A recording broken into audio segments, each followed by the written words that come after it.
Sejumlah mahasiswa dan penggiat HIV/AIDS Palembang memperingati Hari HIV/AIDS Sedunia yang jatuh pada 1 Desember dengan membagi-bagikan bunga kepada sejumlah pengendara lalu lintas di simpang DPRD Sumatera Selatan.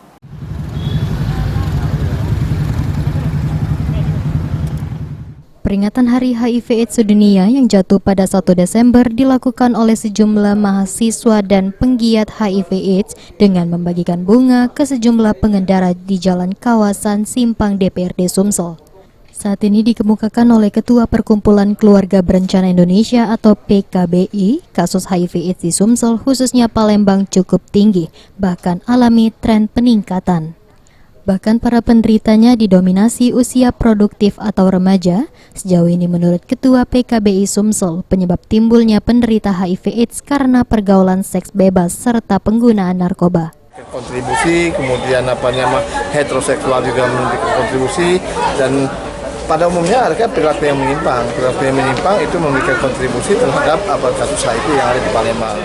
Sementara itu, salah satu mahasiswa menghimbau kepada generasi muda agar tidak melakukan seks bebas dan selalu menjaga kehidupan.